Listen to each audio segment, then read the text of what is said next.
Okay, and welcome back to today's episode of the Kingswell Conversations.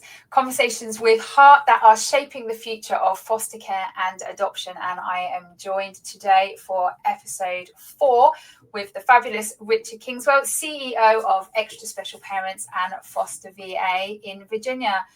Richard, how are things in Virginia today? We're a little wet and miserable today, so I'm going to try and bring some sunshine to the morning for the team.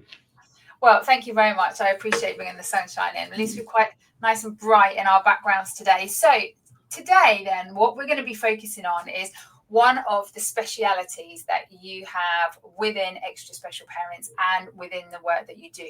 Now, we know that foster care comes in different forms, but for people who are watching or listening to this, they may not know that. They may not know that, just particularly thinking about traditional foster care, what you guys specialize in is therapeutic foster care. So in layman's terms, or for somebody that's not familiar with that term, what makes therapeutic foster care different to traditional foster care? The main difference is that we are regular foster care on steroids. So we have a more depth of our team than traditional foster care. So anytime someone says, oh, the child's in foster care, it means they're getting less services than the therapeutics foster care. And that's because their journey may have been less traumatic, less challenging, more disruptions and things like that. And the social workers at the Department of Social Services have decided that they need more care. And so the differential really is we do everything that foster care does. They're the same children. They're still children that have been through a journey. All children in foster care have been traumatized by why they're in foster care, and then removal from their biological families to become a part of the support system of foster care. So treatment foster care is where we wrap around and we get more services to assist everybody in the journey. So starting from the beginning, it's really just when the child comes into care, they get assessed to what level of care they need. So they get chosen between foster care, kinship care, and therapeutic foster care, or TFC.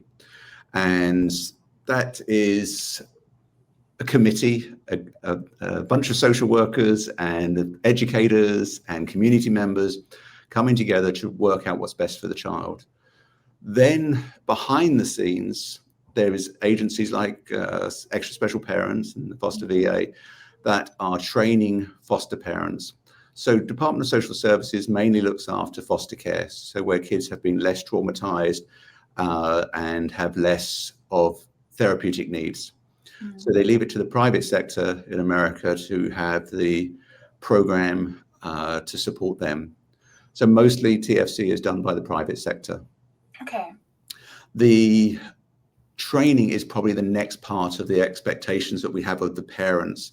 So in Virginia, we use a system called PRIDE, and that system is an educational format that works for both foster care and therapeutic foster care. But the regular foster parents will have a shorter period of time doing the training and less intensive, where when you go into a therapeutic foster care training, you're going to have a lot more tools put into your toolbox. I think that's the easiest way to look at it. Our parents are given more tools through rigor and through selection that these parents can cope with using the toolbox appropriately and enjoy taking on those challenges of learning new skills, whatever age of that, if they're in their 20s or in their 70s, they're open to taking on new ways of looking and having conversations with children. And therapeutic foster care really is that partnership between an agency and a new family and teaching them new ways to listen to a child that's been traumatized versus accepting the child coming into their home and using your strategies in foster care that you've had and you're a great person and you're doing great work, but giving them extra tools. And I suppose that's the level from the training expectations of our parents is that we're going to give them more tools to put in their box. And we can talk about tools on another day, but there's a lot of tools to assist the children.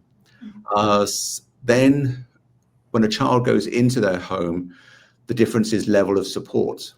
So foster care has social workers that are on call, but they through the Department of Social Services. So every agency is different across the whole of the Commonwealth and probably across the whole country and across the world, that government resources can be limited and they may be more challenged to get that immediate support that a foster parent may need in a moment of crisis. Where a therapeutic foster care, they have 24/7, 365 on-call staff ready to be in their house in about an hour.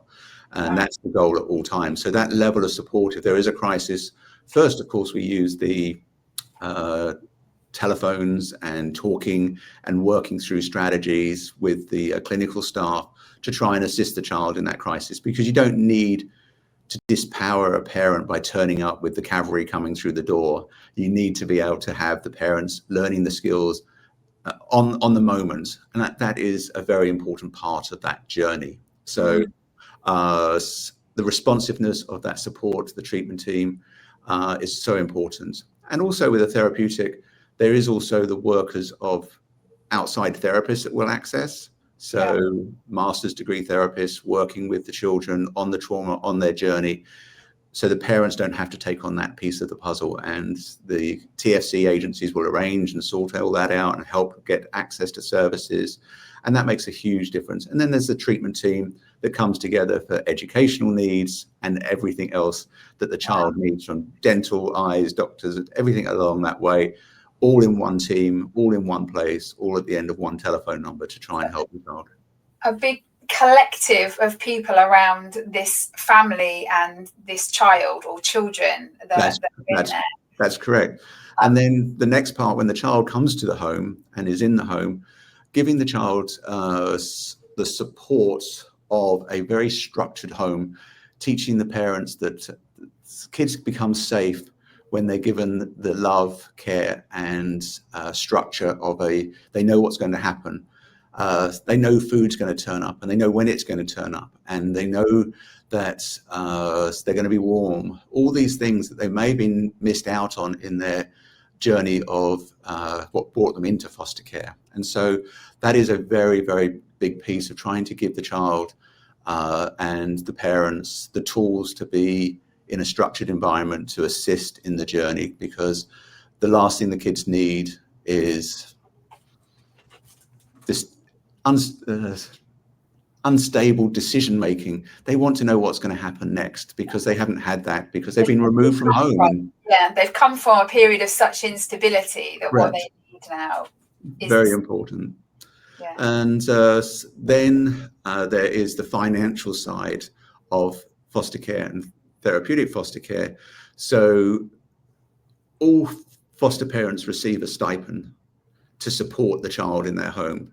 This is a tax-free money. It's reimbursing them for the cost of looking after the child. It's not wages. Your hourly rate would never be good enough to make this a job for anybody. This is a life passion for someone that's taken a calling, if that's from God, from a neighbor, from a friend, from a sister or a brother. And so the foster care parents, the regular foster parents, they get a stipend for doing their service and looking after the child. The therapeutic foster care, they also get a higher stipend, and that is a stipend that is given to them by the level of need of a child. So it's directly related to the level of need and the intensity of the child that's needed. So when the child comes into care, they're like on an assessment level where we're trying to work out what services and things like that, which is the highest level of care, because there's so much work going on. And then after they've stabilized, the community will come together with social workers, with us, with our foster parents, and come together and work out what level of care they need. So how many times do my agency go out to your house? How many therapeutic sessions? All these sort of things. They could be medically fragile, needing feeding tubes. They may need 10 appointments a week if they're suffering from cancer. All these things are very, very critical to why a higher level of stipend is required, because if you've got all these needs and parent may not be able to work and things like that, it makes an impact in their life, and they just want the family to be successful. So encapsulating that is the real difference between the two agencies. They both have the same goals, providing safety, stability, and nurturing. So that's always the same. And then the therapeutic is the long-term healing and access to the treatment services. And our parents and our staff will work to make sure that they are ready to go back home, which of course is our goal, or they get permanency within the adoption, or they get independent living. And that's the difference between the three services, or the two services.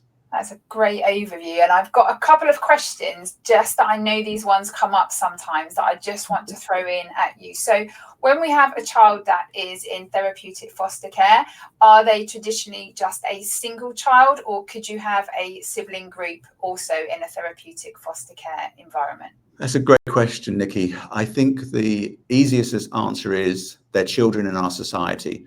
So they come in singles, doubles, quads, fives. Not all the children in the group, say if you do have a sibling group of 3, there may be only one that is therapeutic because of the level of need for that child. So like a medically fragile child and has got 2 siblings. But my goal is always to try and keep sibling groups together. I think that's very important. So having families that will take 2, 3, 4, 5, and I've got one family that takes 7 kids, to try and keep these families together is so important. And so I think that they come in their own sizes, but yes, it's very rare to have 3 kids. The 3 kids are all therapeutic. It's usually 1 or 2 out of a larger sibling group that need the therapeutic services, and the others are just regular foster care. But so the parents may get 2 stipends for 2 kids and no stipend for the 3rd, and things like that. So they're just kids. They didn't choose this journey. This is true. And now my next question, when it comes to therapeutic foster care and the families, the foster families, in your experience, do you find it harder to find families who will step up into the role of therapeutic foster carers as opposed to traditional foster carers? Or has that not really been so much of a challenge in your experience? Because obviously you're asking for somebody to step up in a much greater way. Yes, they do get supported a lot more, but it's a huge commitment, isn't it, to step up, to say, I'm going to put myself forward to care for a child or children that have greater needs. Yes, and I think that's where our advocates, our recruitment team, the advocates at my team at FosterVA is here to educate you about what foster care is and what TFC is, and make sure it's the right journey for you. Loads of our parents come with huge backgrounds of their teachers and social workers and correctional officers and police officers and military, and they come to the table with this vast knowledge of life. And I can mold that into being great foster parents. So I'm not worried about those parents any parent coming to us. You come with skills, you've survived life, and you put your hand up. We can help you with the rest of the skill building. It is just a skill building and it's support. So let's just have the conversation first, and then we'll make a decision together. It may not be right at this moment, but it may be right in 2 years' time when you've got all your pieces of the puzzle of your life that you're ready to do this. So yes, it is a decision, and yes, you have to think about it. And yes, we're not going to rush you into it, because we want stability for our children, and we want you to be the right parent for the right match for the right child. So if you're a nurse and feeding tubes don't scare you, it's not an issue. So you can take the medically fragile kids. If you've had a background in very structured environment and you've got a kid that's disruptive, maybe aggressive because they have had a scary journey and they just defend themselves at any conflict. And if you're a policeman, if you're someone that's worked with tough kids, that doesn't scare you. And you can just keep your calmness and you keep your stability when you're having a conversation about what's triggering this, not stop this. Those sort of things are the skills that our parents have. And so any parent can come, we'll give you the tools that you don't have, and we'll take every tool that you're bringing to the table. Fantastic. And last question, what benefit is it to the children to know that there is this specialized version of foster care for those children that really need it? What difference does it make to them to know that this is there? I think the children, if they are aware of the different levels, they just want the loving parent. I don't think they see the technology behind the system sort of thing. They don't see the treatment teams. They don't see that part until they get much older, much more experience with the system. They just want someone loving, caring, consistent, food, shelter. Maslow at its best. They just want you to be at the very best of human beings. And if you put your hand up, you're in that category already. Fantastic. And this is why you guys specialize in it, why you're so successful at it, and why you are one of Virginia's top foster agencies in the realm of therapeutic foster care. Richard, thank you so much for joining us today. Again, as we've said at the end of each of our episodes, if people do want to connect with you away from here or with the team that we've heard lots about there, they can go to either FosterVA.org or ESPVA.org to connect with extra special parents. Richard, thank you so much for answering our questions and teaching us all about therapeutic foster care. Thank you very much, Nikki. Have a good day. Thank you, and we'll see you on the next episode. Take care now. Bye-bye. Bye-bye.